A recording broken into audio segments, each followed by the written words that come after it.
Welcome to the first episode of Healthy Mind, Fit Body podcast. This is Wes Bertrand. And this is Kevin Koskela. And did you have any nightmares or bad dreams last night, Kevin? Yeah, actually I did. I had a dream that I was at a concert, a rock concert, and it was at this small club. And I was making eyes with the drummer. It was a female. And they ended up going on break, and then she came over to me. We were talking for about 2 minutes, and then she asked for my number. Really? Yeah, it was a big shock. Did she make you do any push-ups to get that number? No, actually. Or did you make her do any push-ups? That's the question. Nobody was doing any push-ups. It was all a big hurry. And then I left the bar and was walking around town for a little while. And then I realized, I needed to find her. And I was on this mission to go find her again. And I couldn't remember where the bar was. And then you ended up on a super marathon trying to find her. Exactly. And it was 2 a.m. In sandals. Of course. Why would you wear running shoes? Yeah, that relates to a segment on The Daily Show where Jon Stewart interviewed a guy that's got a book out about these super marathoners or ultra marathoners down in Mexico, right? Right. They somehow eluded the conquistadors way back when, unlike the Aztecs and the Mayans that got slaughtered by the invading Spaniards. But these guys apparently are really healthy, and they run these ultra marathons and maintain a healthy lifestyle. I'm not sure how much hard evidence there is on this, but it's an intriguing idea. Yeah, they avoid cancer. I mean, they have a really low rate of cancer and low rates of heart disease, and it's pretty impressive. But it reminds me of this blog post I saw on mindhacks.com titled, Like Running Through Hell. It relates the scientific research that shows that there is trauma experienced by people who do really long endurance activities. They experience extremely high levels of the stress hormone cortisol. And apparently these psychologists noted that the cortisol levels recorded just 30 minutes after a marathon have been found to be similar to those in soldiers during military training and interrogation, rape victims just after the attack, severe burn injury patients, and first-time parachute jumpers. So obviously high cortisol levels, not a good thing for anti-aging and related diseases, right? Yeah, it doesn't look like it is. And there's a lot more healthy things that you can do with your exercise and health overall. So I think that's a good segue into this article that we wanted to talk about. It's been kind of heating up in the mainstream, and I keep hearing people talking about it. And it's from Time Magazine, and the title of the article is called Why Exercise Won't Make You Thin. And it was actually came out on August 9th, so it's pretty recent. So I'm just going to read the first paragraph, and we can talk about that. Why exercise won't make you thin. Could pushing people to exercise more actually be contributing to our obesity problem? In some respects, yes. Because exercise depletes not just the body's muscles, but the brain's self-control muscle as well. Many of us will feel greater entitlement to eat a bag of chips during that lazy time after we get back from the gym. This explains why exercise could make you heavier, or at least why even my wretched 4 hours of exercise a week aren't eliminating all my fat. It's likely that I am more sedentary during my non-exercise hours than I would be if I didn't exercise with such Puritan fury. If I exercised less, I might feel like walking instead of hopping into a cab. I might have enough energy to shop for food, cook, and then clean instead of ordering a satisfyingly greasy burrito.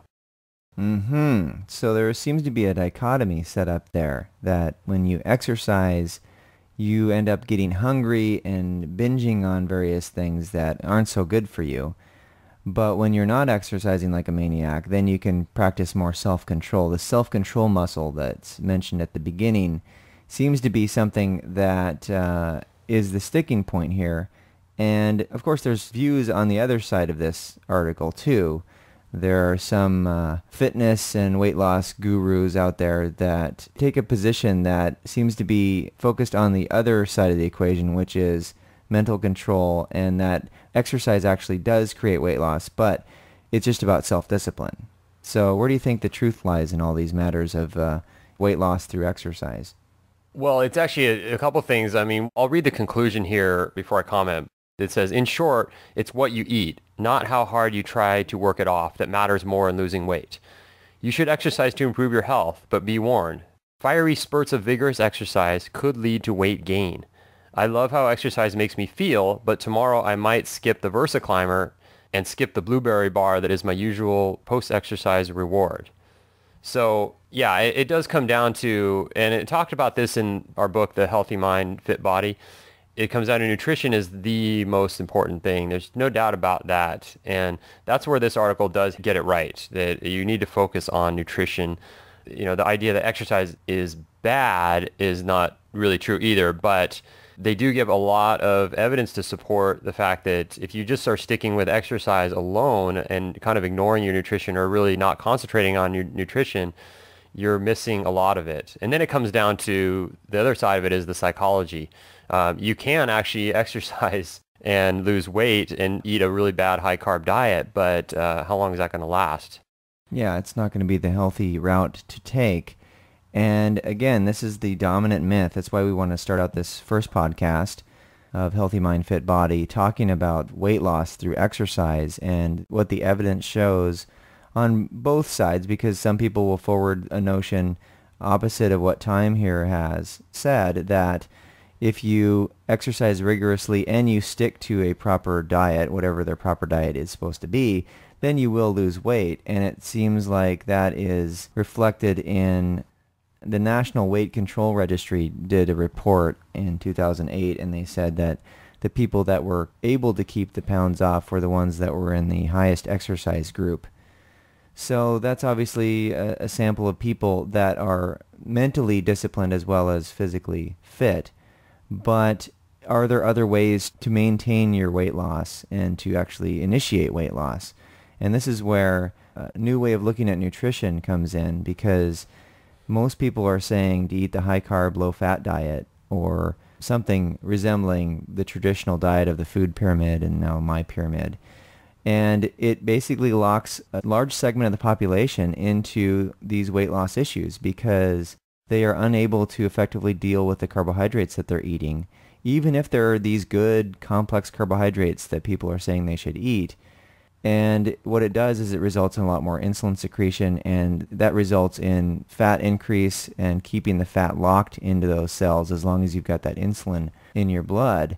I know this because I'm type 1 diabetic, so I inject insulin every day, and I know exactly how much insulin goes in and is required from the carbs that I eat. And I can see direct results if I pump more insulin in me, because that is a storage hormone. It stores the excess glucose as fat. Now, the excess glucose, of course, is coming from the intake of carbohydrates, and most of these weight loss and fitness gurus will say, you just need to exercise more. You need to change this equation of calories in, calories out to make up for that deficit of exercise from the excess calories. Right, and I definitely used to believe that. I swam competitively in college, and my diet was probably 80% carbohydrates at that point. And I came out of college, and I had a little gut because I really thought that all I had to do was work out really hard, and I could eat whatever I wanted. But that really doesn't last very long. Most people, when they get out of their 20s, they pretty much have to start really looking at their diet, or they're going to gain weight. And so what that comes down to, a lot of it also is addictions and addictions to carbohydrates. And I would say that most people in general are addicted to carbohydrates, wouldn't you? Yes, absolutely. And there's groups probably in that National Weight Control Registry, the group of high exercisers, they're probably addicted to exercise too. They're on this treadmill, if you will, a figurative and actual literal treadmill that says if they don't exercise, then they're not going to lose the weight. And that's kind of the setup that's made by the nutrition and dietitian industry, that there's this constant battle between calories in and calories out. And people end up eating something that's not good, and then they say, oh my God, I've got to exercise X amount to burn off those calories I just consumed. And it's easy to fall off the treadmill there because it's easy to eat so many calories that you would have to run an ultra marathon